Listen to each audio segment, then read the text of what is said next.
Hello, my fellow movie fans, and welcome to the new adventures of A Feast of Films Theatre with your hosts, Jesse Prosser and Ethan R. Hill. In Technicolor.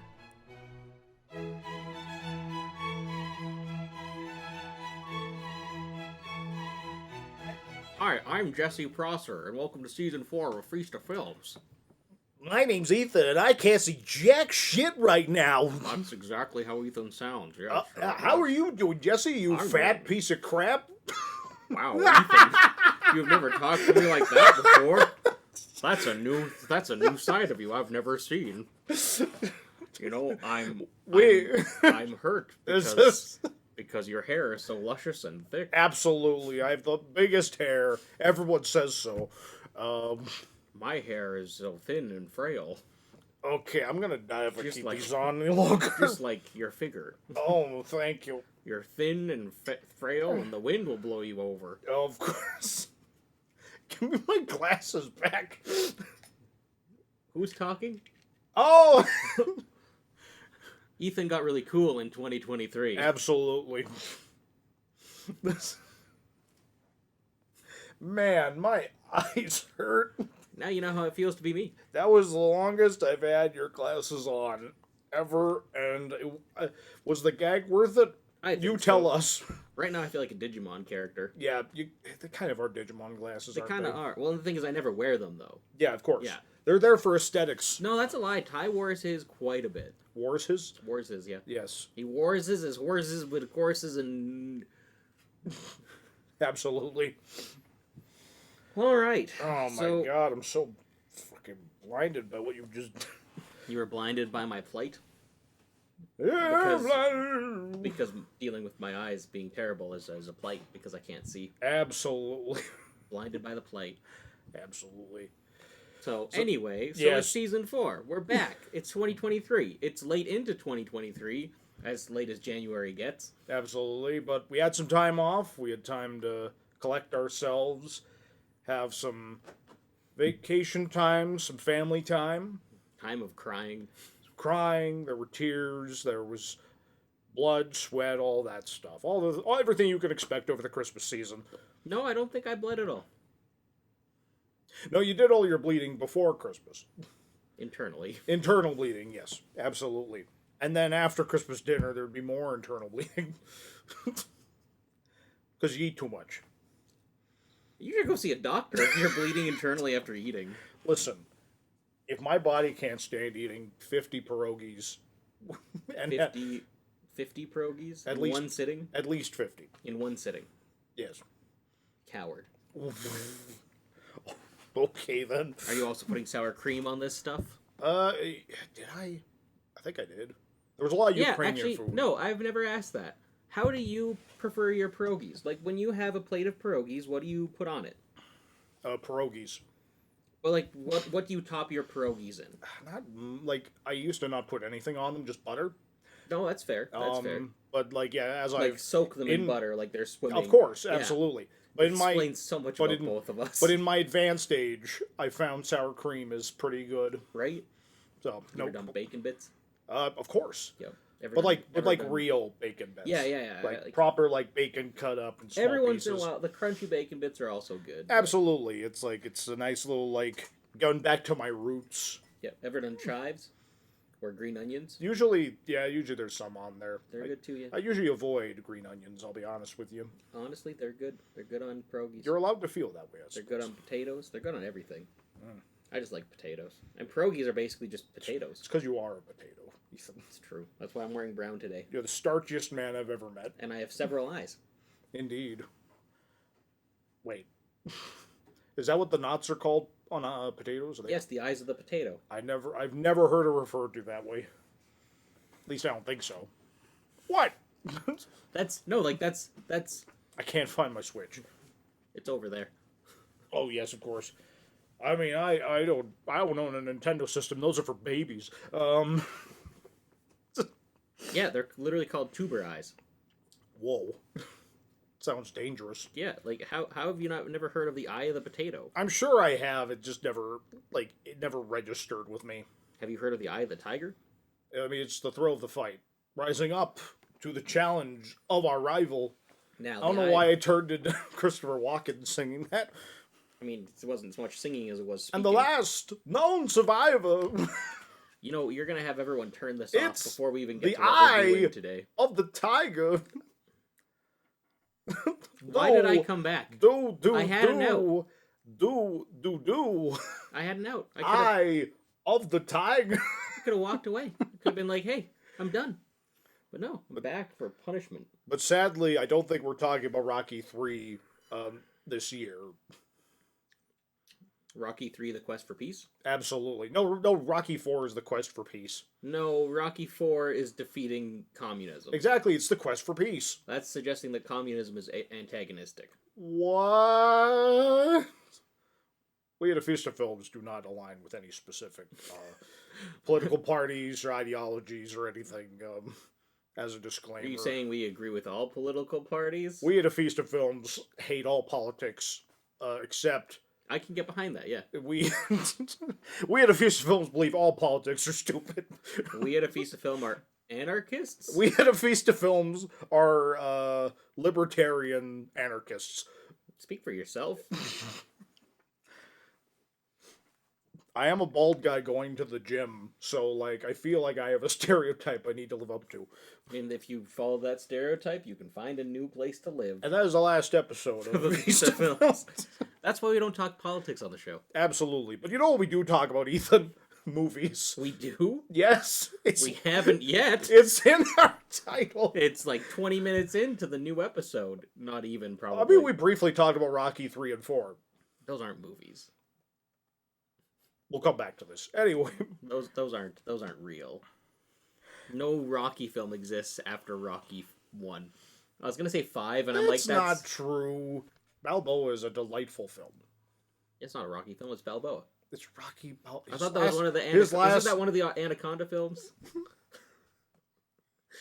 You know, Rocky Anaconda. Anaconda 5 Balboa. Look, either Anaconda Balboa or Rocky Anaconda sounds like two top tier porno names. What are you doing in my jungle? Did that boa just talk? I don't know. Did I? No, that's your porn name now. Let me tell you something you already know. Giant snakes are not made of sunshine and rainbows. You are Rocky Anaconda. And over here we see the Rocky Balboa. Hey, how you doing? It has a very particular noise. When its rattler goes off.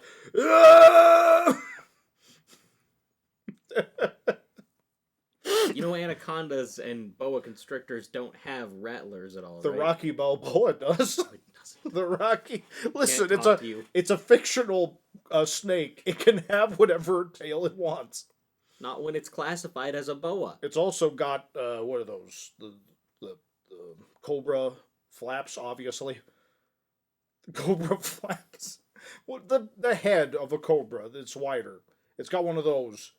Because Cobra, which is a good movie, also. Do you ever listen to yourself when you talk? Yes. I have to. I'm the one who edits. Just think about it when you I have listen to to. yourself. I have to live with my voice every time we record one of these. You should listen to yourself more. Perhaps. And rethink your life. I will go home and rethink my life. Anyways. No, I don't want to talk to you. What anymore. was the... What delightful topic did we have for our first episode back? What sort of peaceful discussion did we decide we were going to have for our first episode? Anymore. Well, I'll talk about it then. I'm here because, as it were, Ethan Hill and I were born in 2 different years, 1991, respectfully, and 1992, superiorly. I would disagree. There is more good things that happen in 91 than in 92, me being one of those things. That's arguable. I'd have to ask your parents about that. You in turn could ask mine, of course, but where would we be after that? I'm a treat, definitely. Yeah, you're all right. Yeah. Trent was also born in 91, so he'd be inclined to agree with me. That takes it down. No, not really. It's a bigger year, it's for sure. 2 against 1, yeah. 2 against 1. Well, that's cheating, is what I say. I And, So I just, in my experience, people from 91 are more even-keeled and have a better perspective on life, whereas people from 92 are emotional and just don't think for themselves. That's not true. You need to cut back to that part where you were talking about being a gym bro, so you have to live a certain lifestyle. I never said I was a gym bro. I said I go to the gym. So you have There's to have a big difference. So you have to have a specific lifestyle because you have to follow the crowd. Anyone can go to the gym as long as you pay money. Is all I'm saying. Or you could be an individual and think 91 is the better year. Well, I suppose we're gonna. I don't know if we'll come to a conclusion, but we'll certainly discuss it. We decided it'd be a fun time to for us, not for you. Not we're for sorry. you. Yeah, this is purely for our own enjoyment. But we're going to be discussing the films of 1991 and 1992. And we're gonna argue. Respectfully debate. We're going to respectfully about debate which year is the superior year in film. Absolutely. And can I tell you already? I'm gonna win. I don't think you are. I got some doozies. Yeah, but I have actual evidence and stats. Oh, you do you? Yeah. Is that because you have full access to your computer and I do not? No, it's because I watch good movies. As do I. And you watch movies we will discuss today. You watch schlock. Yeah, so do you. We've literally watched the movie Schlock together. Not in 91 or 92. No. That did not exist. But all right, so why do you think 92 is better than 91? 92, as I looked through the list of movies that came out in 92, it became very clear to me that it was kind of the year of the cult hit. There's a lot of films that came out that, while they weren't massive, like these big blockbusters at the time, did grow a following as time went on. So it had to rely on nostalgia in order for it to be successful. I disagree. I think so. They had to look back to see how good these movies were, and they just had a feeling of being young, and that's why they're these cult classics. No, what I'm saying is people were riding the delusional cocaine high of 1991, and just were recovering during 92, and therefore were sleeping on a lot of hits. And therefore, they had to come back to it later on. Or was it the fact that the movies in 91 were so amazing, they didn't need to watch anything in 92, because it was all drivel in comparison. Drivel? Well, yes, I think your movie selection is shallow and pedantic. Well, here we go, ladies and gentlemen. He's getting into the pretension already. Well, I'll tell you what, I have a Francis Ford Coppola movie in my year. I'm pretty sure I do as well. Oh, and what movie is that? I'm just looking. Is it Jack? Is Jack in 91? No, it's not. I don't think I have one. Oh, there you go. I guess. Well, there you go. There you go. I win already. I have a James Cameron film. I have a John Carpenter film. I have a Spielberg film. I have a Ron Howard film. I have a Clint Eastwood film. I have a Roland Emmerich movie, and we all know how much you love Roland Emmerich. He's your favorite filmmaker of all time. It's sad, but not true. And I have one of the greatest Disney films of all time as well. Arguably, so do I. Well, I guess we'll find out. Arguably, I have the greatest Disney film of all time. That's fair. Well, to keep the discussion relatively focused, I think we'll stick to, for this part, just movies that we have watched from our respective years, and just briefly go over the things we like about them. And that could expand, obviously, depending on what we're talking about. But, did you want to go first? Pick a couple numbers? Well, I'm just curious about, so what do you think, is the most defining film to come out a year that would make it superior to the films that came out my year? Well, I tell you what, man. I'm pretty sure... Tell me what? Well, I believe one of those movies would be technically not the directorial debut, but the first, big movie from Mr. Tarantino, Reservoir Dogs. It's one of the biggest films, just, as far as starting a career is concerned. And it really is a movie that, like, started to define the type of cinema we get in the 90s. So I would say that one is, of the ones I have seen, I would say that is one of them. I think that's fair. That's a fair choice. And of course, you've got stuff like Malcolm X as well, which is a very good movie that you haven't seen, that I have not seen, that you can't make an opinion on because you've never seen it. But I have heard amazing things about it, and of course, it's got Denzel Washington. You can't go wrong. And then, of course, obviously, Basic Instinct is a very famous movie for multiple reasons. For one, but no, there was a lot of like really iconic films that came out this year. Of course, you've got. I've actually been meaning to ask, how do you feel about Hudson Hawk? Hudson Hawk is a delightful film. It's a delightful film. Like, it's one you enjoy. It is a staple of that wonderful comic book-esque genre of films. Bruce Willis gives an Oscar-worthy performance. That's really interesting because that came out in 1991. What? Wow, I can't believe you talk so positively about a movie that came out in 1991 already. More positively than what you talked about. You tricked me. Wow.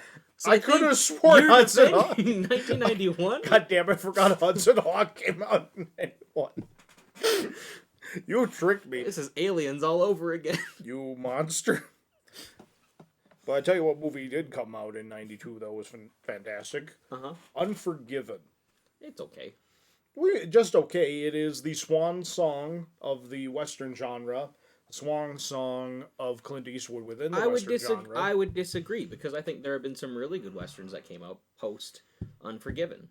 As iconic as the ones that came before? The thing is, the ones that came before stopped happening around the 70s. The Western genre died around the 70s or the 80s, so to say that the 90s was the definitive point for the swan song, it's too little too late. I disagree. I think the swan song doesn't have to come out like right when the genre starts going out of style, because there were still great Westerns being made afterwards, because like Tombstone obviously was a thing. Yeah, it was. Yes. It was. What year did that come out in? Not 1992. It did not come out in 1992. That's very true. It also didn't come out in 1991. No, but so you can't use that against me. But I'm just saying, you already defended. It's just an incredibly well shot film. I love Eastwood's performance in it. Of course, you got Gene Hackman in there, who's very much like probably the best Western he was in, excluding Quick and the Dead. So I also have a counterpoint to your first film. Oh, do you? Because sure, Reservoir Dogs came out in 92. Also El Mariachi, so we got Rodriguez as well. But Reservoir Dogs, the short film, came out in 91. The thing that started that whole journey. Nobody gives a shit about the Reservoir Dogs. Wow, no one gives... Nobody cares about the Reservoir Dogs short film. Wow, man. Who has seen... Have you even seen... It went to Sundance, and that's how it got made. Have you even seen the Reservoir Dogs short film? I haven't, but... Well, there you go. But nobody cared, because the proper feature came out in 92, blew everyone away. No, but you see, people did care, because how do you think the feature film got made? Well, because well, it is again. It went to Sundance. Yep. And that's where it got seen, and that's where they picked it up. By the rich elite, but the people made the real Reservoir Dogs what it is today, and that's really what 92 is. It's the people's era of cinema. Okay, Bane, calm down. It's the people. Did you have a Dragon Ball Z movie? I took cinema and gave it back to you. You like Dragon Ball Z, right? Yeah, most of the time. You're a big fan of Dragon Ball Z. Yes.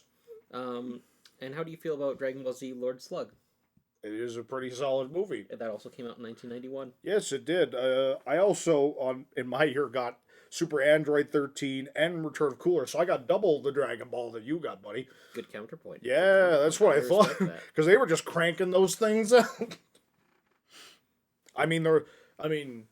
Obviously, Return of Cooler is the superior film. Are you a fan of Ernest?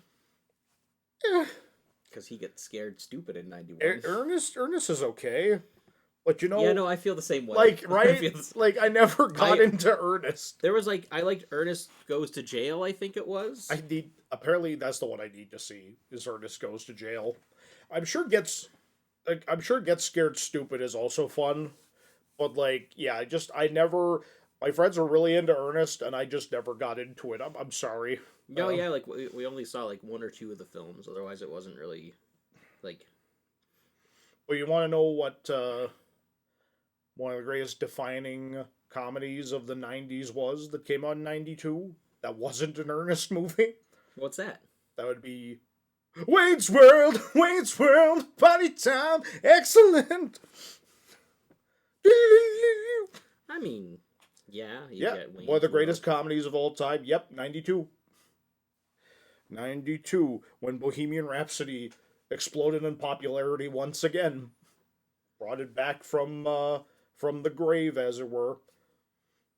You know, that's fair. Yeah, That's absolutely. Naked Gun 2.5. I still gotta see it.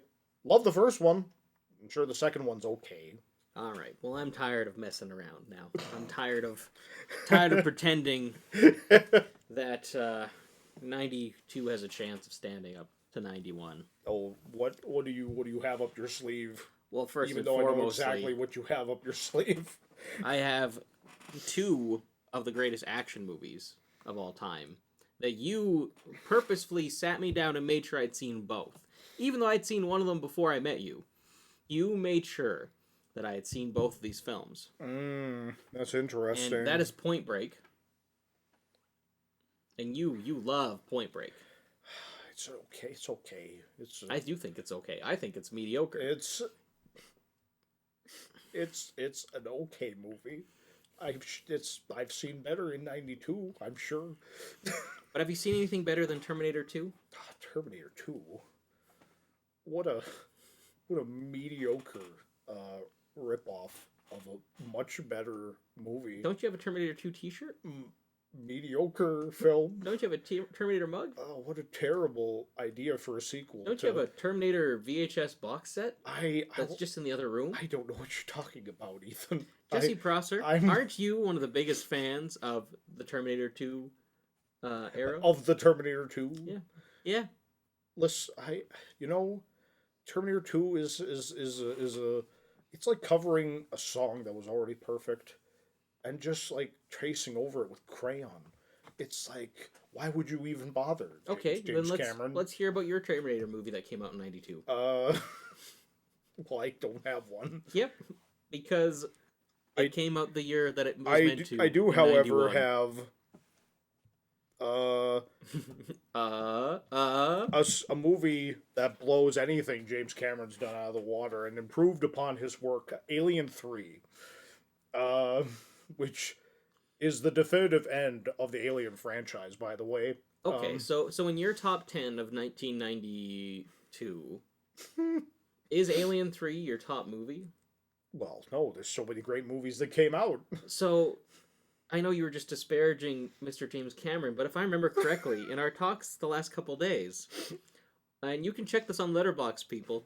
I don't know what you're talking about. If you look at the year of Letterboxd. 1986, both mine and Jesse Prosser's favorite movie of that year, the top pick, Yep. James Cameron's Aliens. Yes. Which was a great movie that came out in '86, which is not a part of this discussion. Oh no, but you were just saying that it improved, that Alien 3 improved on James Cameron's work in Aliens. Absolutely. And yet you rate it lower than Aliens?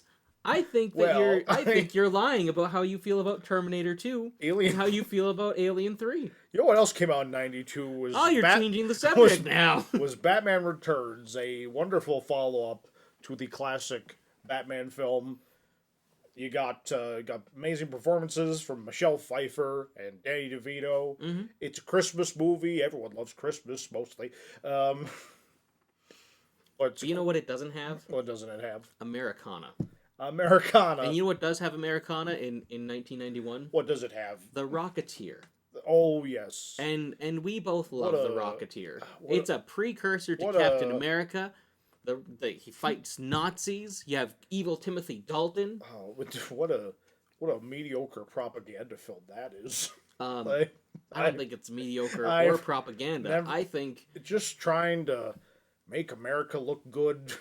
by and fighting Nazis, are you defending Nazis, Mr. Prosser? Well, Is that what's happening here? I just found the scene where the mafia and the police to be very unrealistic. It They completely, teamed up. No, completely ruined the movie. they for teamed me. up to fight America's greatest enemy. Timothy Dalton. He's British, so yeah. But also Nazis. And I think if you Well, you know, if you don't think listen, that the Rocketeer is enough to make 91 the best year ever, I think you're saying that you hate freedom. Well, you know what's more important. You know, No, you know what I'm thinking right now. You This know- is you know, really it's weird. almost- We switched spots, right? Is your spot magical? Because like I feel like you're usually more on fire than this, and I feel like I'm particularly more on fire than I normally this damn am. Funko shelf. Yeah, This is sucking like- away my powers. Yeah, like I'm not wrong in that. Like this feels reversed. It kind of does. We decided to throw you for a loop. Now It feels Your reversed. eyes gotta go a completely different direction. Wait a second, it feels reversed because 91 is also the better year. Well, that remains to be seen because I still got some doozies up my sleeve. Let me tell you. All right, what's your next doozy? Come on, let's pick another one that I can smack I down with have- a better choice. I have another directorial big premiere. Mm-hmm. Not his first film, Yeah. but definitely the first one that made him big. Uh-huh. I have Peter Jackson's classic zombie film, Dead Alive, or Brain Dead, if you will, which is labeled one of the goriest movies of all time, a staple of the genre. You know, I can agree that that's pretty well. It's a But pivotal movie of that year. I do also have the French classic Delicatessen, which is also Have very you even gross. seen Delicatessen? Yes, I did in film school. I haven't because it was Because just you are an boring. uncultured well because and you can't no read. because So no because you see the problem is with Delicatessen. what is the problem? How would you know? You haven't seen it. Well, didn't the guy who directed that also do Alien Resurrection, And also which ruined the conclusion of the Alien franchise, which is Alien 3? but he also directed other award-winning films as well. Boring. I'm just saying. People don't go to the cinema for award-winning movies. Like, you're not wrong. Except Reservoir Dogs. That's a great movie that won awards. But you know what people do go to the cinema for? A good time for the whole family, which is exactly what you get with A Muppets Christmas Carol. Another great Christmas-themed movie that came out in 92 with Michael Caine. With who? Michael Caine. Oh, wow. Everybody's favorite thing at parties. But no, like, I mean, how many Muppets are in your year, Ethan? Clearly, 92 is superior for the inclusion of the Muppets alone. Actually, no, there are some Muppets. Oh, or are- at least some creatures made by the Jim Henson Company. Oh, are there? And that dedicated its movie to Jim Henson. Oh, I see. In fact, if I remember correctly, we just watched this film, like, not even an hour ago. Oh, what? And that's Teenage Mutant Ninja Turtles 2, The Secret of the Ooze. Oh, Teenage Mutant Ninja Turtles 2, that mediocre sequel Really? to the You original were, classic. I'm pretty sure you were enjoying it. I think because you of were. how dumb it is. Really? Because I remember you laughing and enjoying it and Oh, yeah. quoting it. He quotes it. He didn't even see it until today, and he's been quoting it. I his quoted entire a life. very silly thing that the Shredder, who, by the way, died in the last movie, so that's a continuity error. No, he was just smushed and then came back. Doesn't seem very believable to me. Okay, then you have to admit right now that Spider-Man No Way Home is not believable because all those villains came back and they all died. Well, no, they were plucked out of their timelines before That's they died. no, that is That such, is exactly that is what the it is dumbest, in the That is the dialogue. dumbest writing I have ever heard. Like, you're not wrong. But also, it got Defoe and Alfred Molina in the movie, so it's fine. Neither of our years had a Spider-Man film, as it were. Thank goodness for But mine that. did have a Batman film, so it's better. Mine has a Ninja Turtles film. But Actually, you What a know crappy- who helped? You know who helped also influence Batman? who did that? Many classic heroes of old, such as Zorro and Robin Hood. Oh, that's interesting. Yeah, Ethan. and because Green Arrow and Batman are basically the same character, as Well, most according to films- the CW, they yeah, are. they'd have you believe that. And I had a Robin Hood film come out starring Kevin Costner as Robin Hood, and you know what? Oh. You might think that's not a good example, and I would agree. Absolutely. It's However, a terrible movie. Alan Rickman, the great late Alan Rickman, as the Sheriff of Nottingham, was amazing and was perfection. What a snore fest.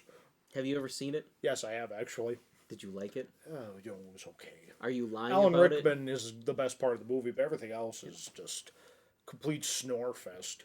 But you know what wasn't a snore fest? it? People Under the Stairs by Wes Craven.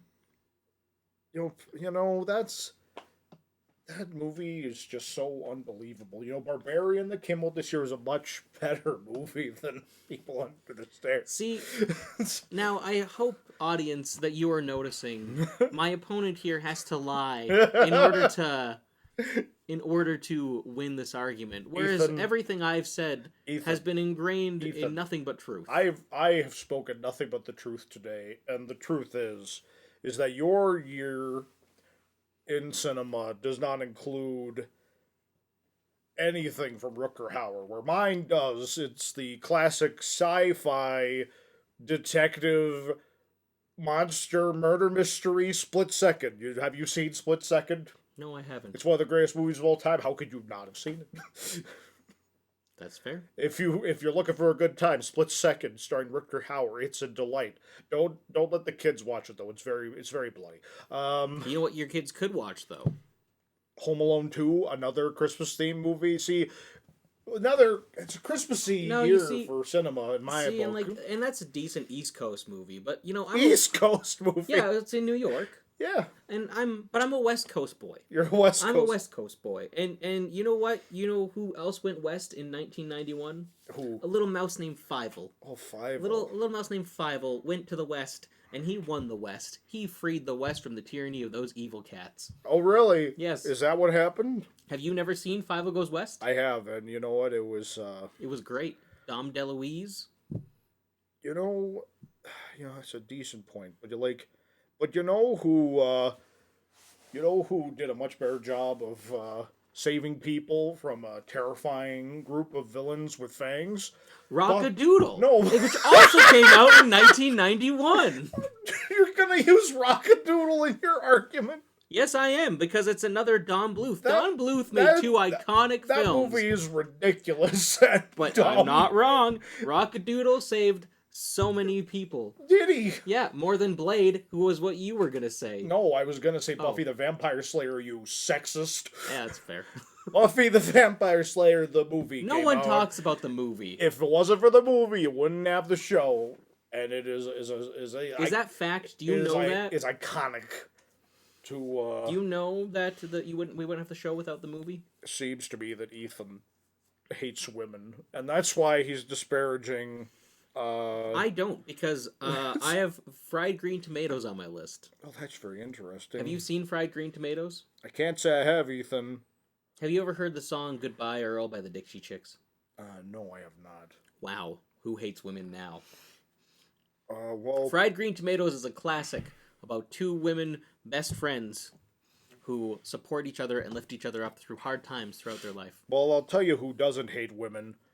Dracula in Francis Ford Coppola's Dracula. In fact, he loves women quite a bit.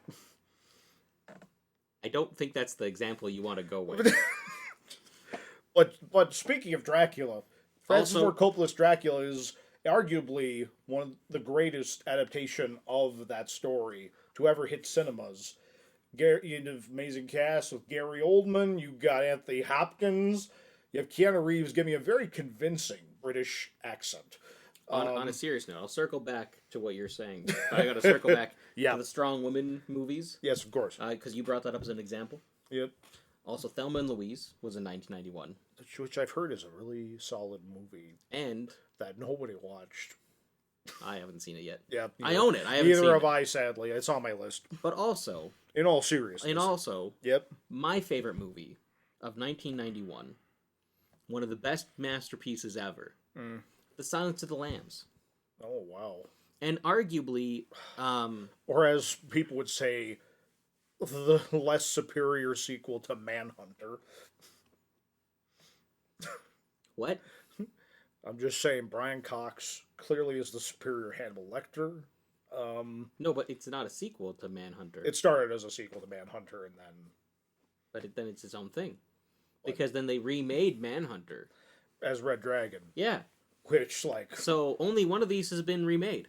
oh, that's... In fact, even in the Hannibal TV show, they remade the Manhunter story, but they didn't do Silence of the Lambs. Well, that's very interesting, Ethan. Also, It's because it's a boring movie, frankly, and who would want to watch it again? Jodie Who would Foster, want to watch that story Me again? and you several times. Oh. Don't you own the Criterion? No, I own the Aquino 4K. Oh, I don't have a Excuse Criterion me. Blu-ray. Thank you for correcting me that you own the Wow, superior format. Criterion, what a pretentious... Wait, did they release it? Oh yeah, they did. What a pretentious boutique. Phenomenal performance by Jodie Foster. Absolutely.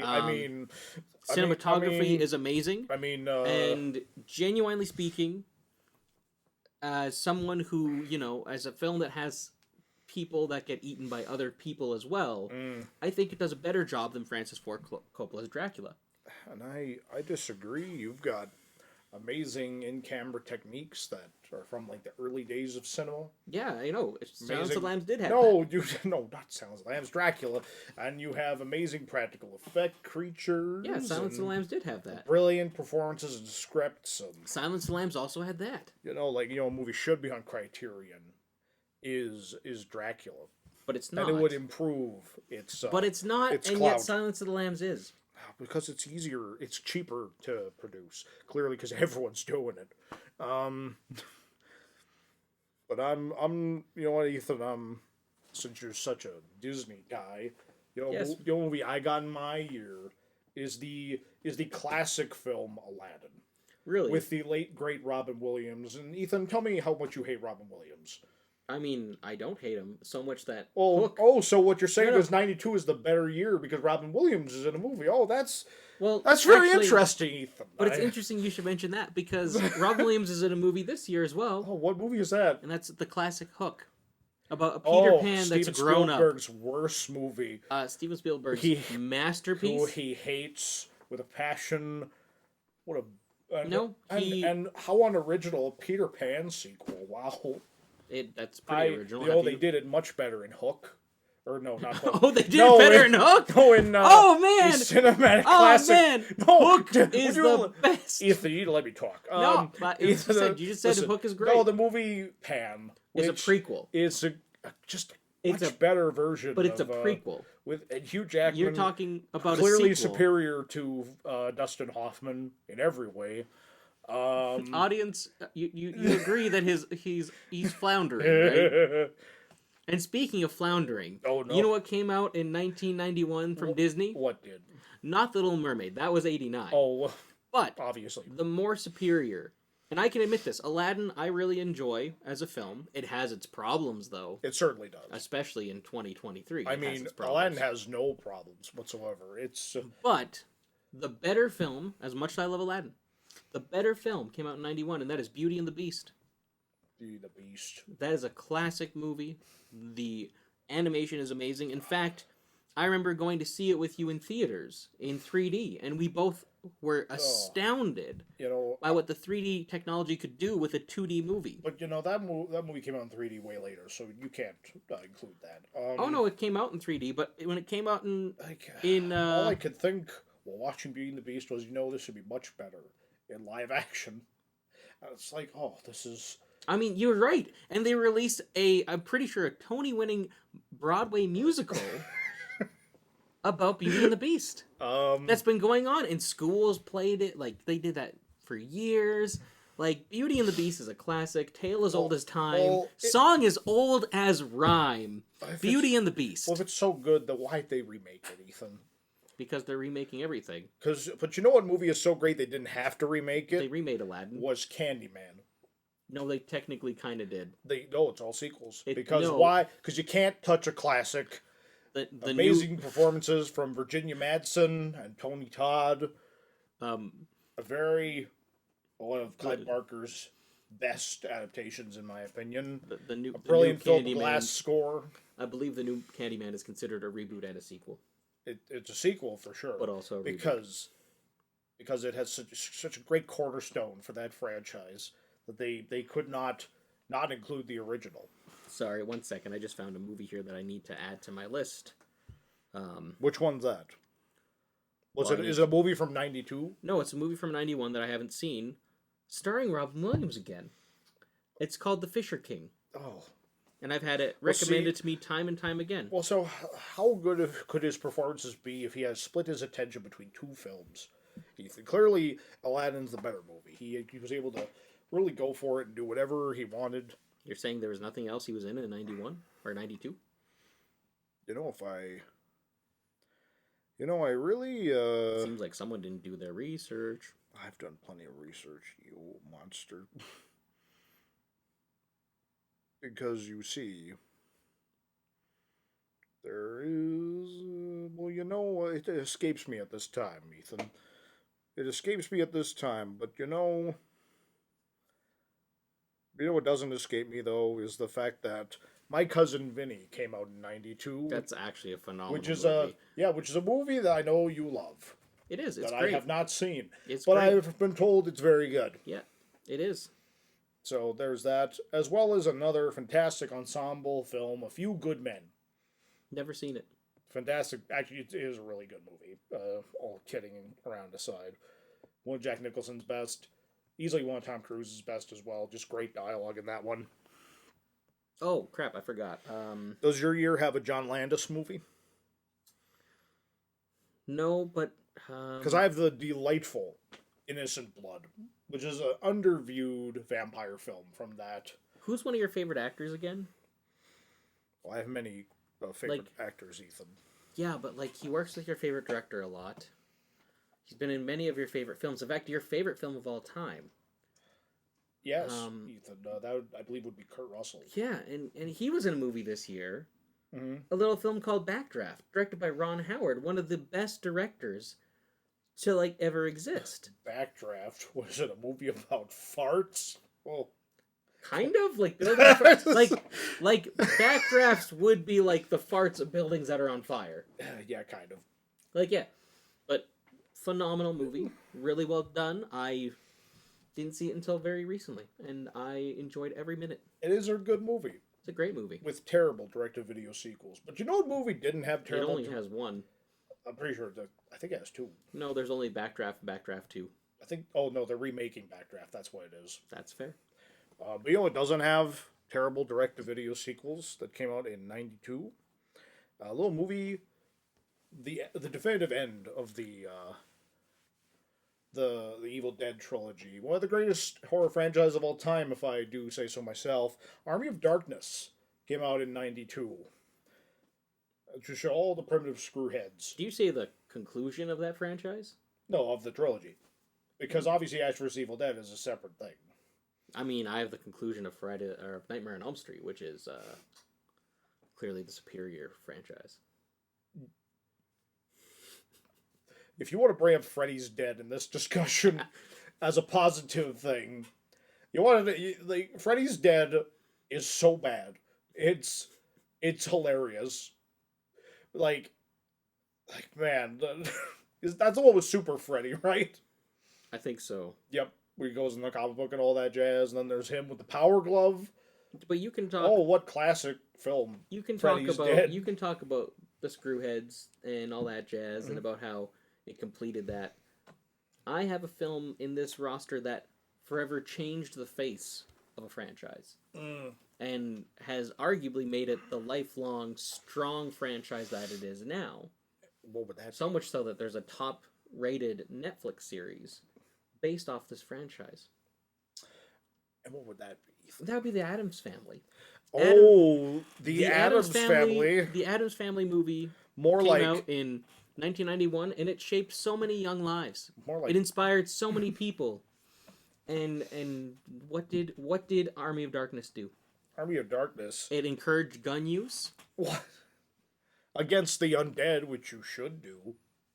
Should you? You Yeah. should just shoot people because they're undead? Sounds a little prejudiced to me. If they're terrible monster deadites, wow, you should not be talking about the undead like that. Well, they had it coming. What I'm saying. Jesse Proster canceled 2023.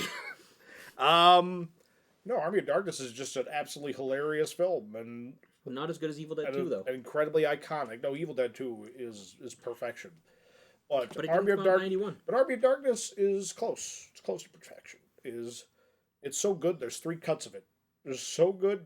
You mean they're so good they couldn't decide on how to edit No, the they film? They couldn't contain all the awesome in just one cut. They needed 3 cuts, technically 4 with the work print.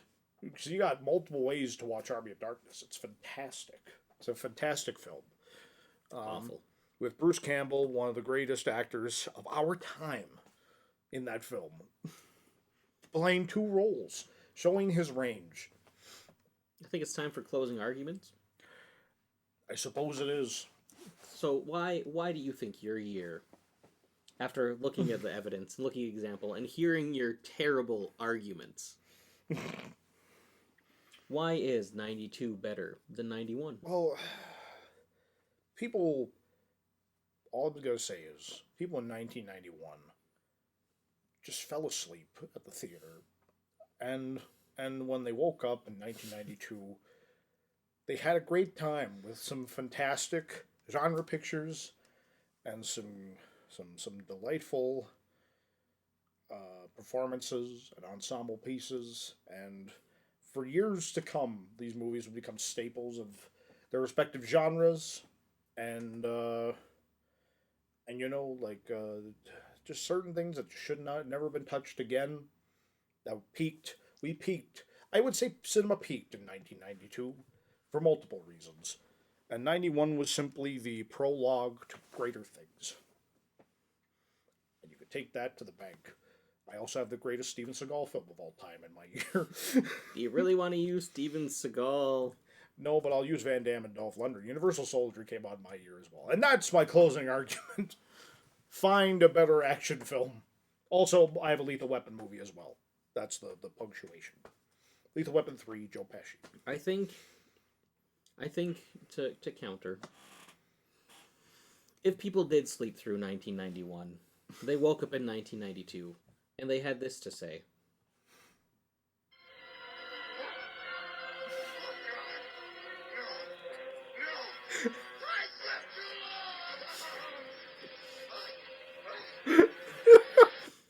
And now, do you know what that's from, ladies and gentlemen? That's from Army of Darkness.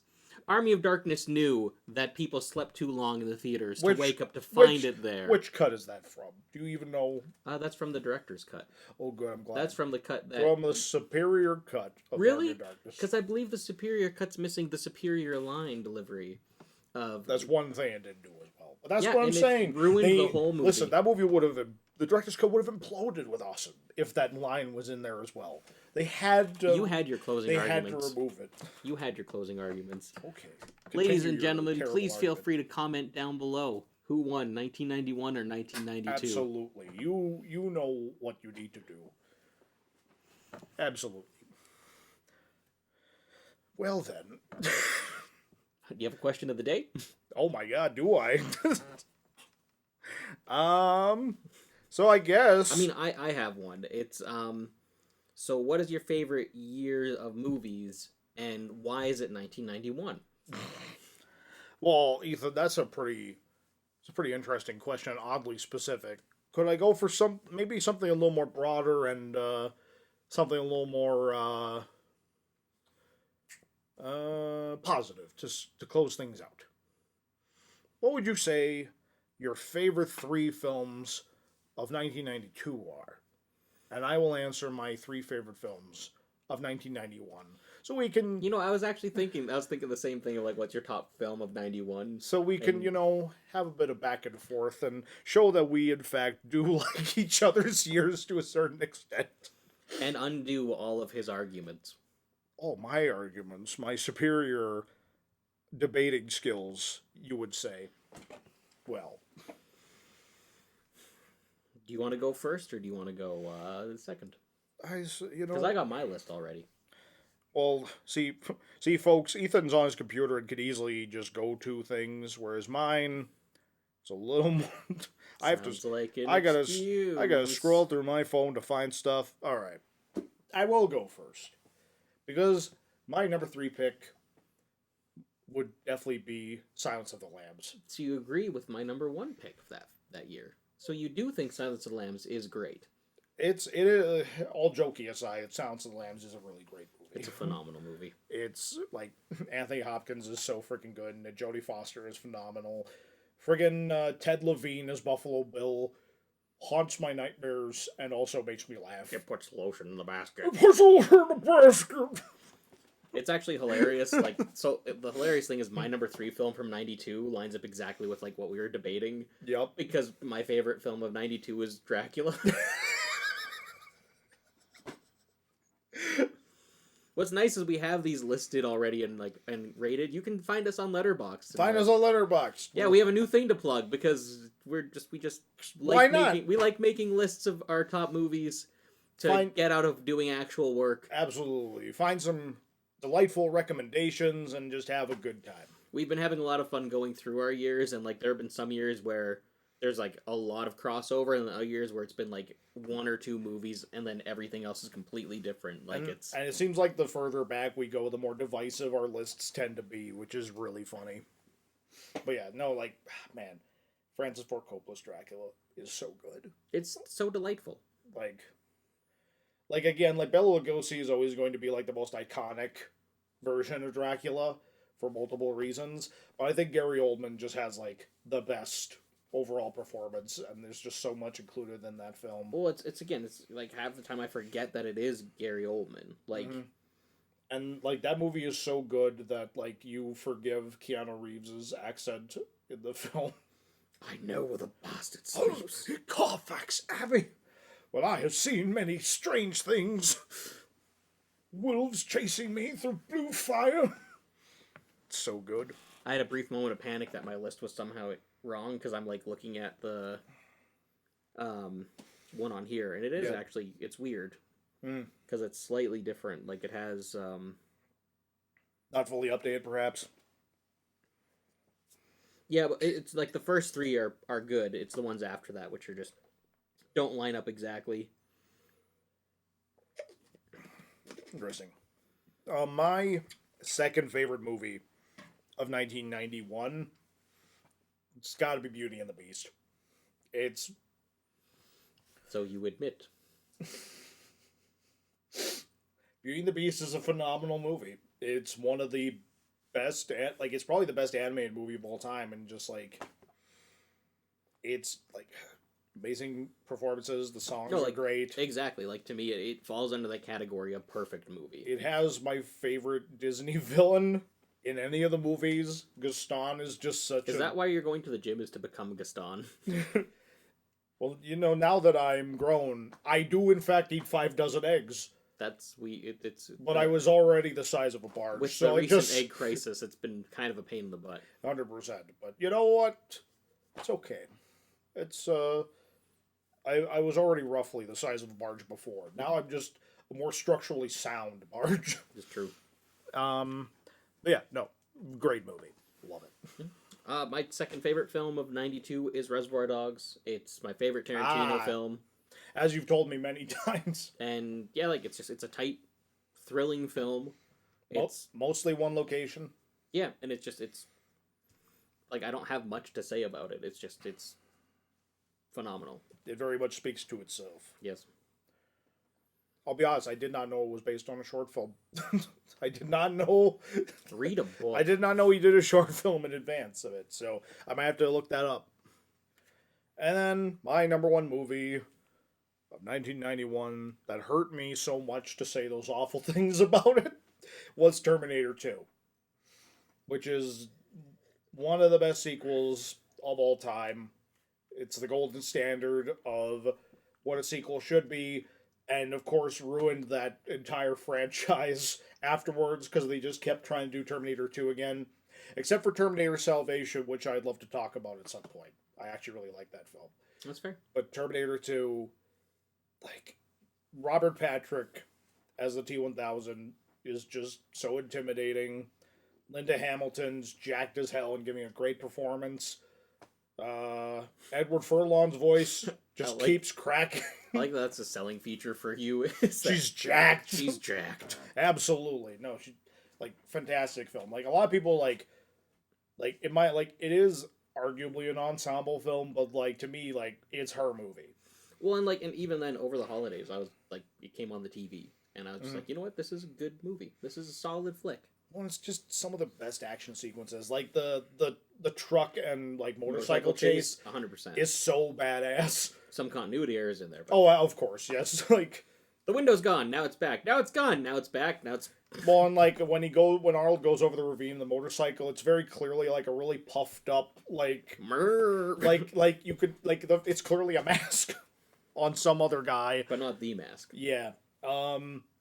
Just the way he reloads the fucking gun and everything is so badass. It's awesome, and a very emotional ending. And you'll believe a machine can make you cry. Not me, but it made you cry. Yep, it's a very emotional ending. It's very good. Which is more than I can say about any of the films of 1992.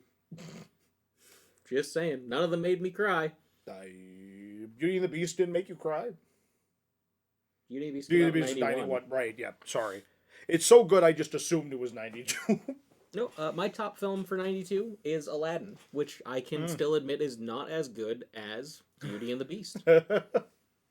92, Aladdin is great. And, Robin Williams is just so iconic as the genie. It's one I grew up watching. I'm pretty sure I somehow managed to see it in theaters when I was 1 year old. I don't know how.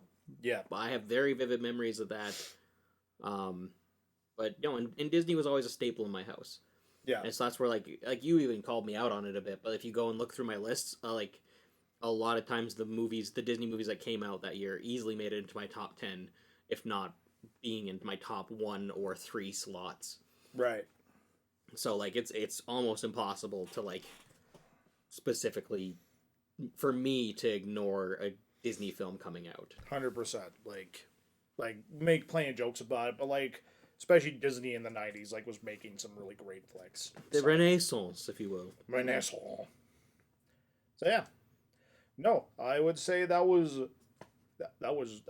fun. That was a really fun time. Let us know if you had fun. We'll do it again. We'll pick other years. If you don't want to see it again, also let us know because we won't do it, and we'll or we'll do it again just to spite you. That's also fair. Because why not? We're here to have fun. Are we here to have fun? I am. I don't know about you. I'm just here. I just live here. Yeah. That's that is our premiere episode back for Feast of Films Season 4. Ethan. We'll probably see you next month. Absolutely. Ethan, where can the people find you? Well, you can find me on Instagram at Ethan R. Hill. You can find me on YouTube at Ethan R. Hill. You can find me on Letterboxd at Ethan R. Hill. Very nice. And you can find Damned Rights for rental, buying, streaming, all that jazz, projector.com. Yep, go on there, give it a rent, give it a buy, give it a watch, see what you think. Give it a rating on Letterboxd. It's on Letterboxd. If you got an account, you can rate our film. We're not promoting Letterboxd. It's just a new thing that we're into. It's a fun little app. We enjoy it. And what about you, Mr. Prosser? You can find me losing debates against Ethan right here every time. Find me right here on a Feast of Films, having a grand old time, talking about how terrible a sequel Terminator 2 is. I'll debate you anytime, any place. Anytime, any place. Neither of our years had Rocky movies. No, I think that's okay. I think that's for the better. Probably, yeah. You can find me on Instagram at thatjprosser.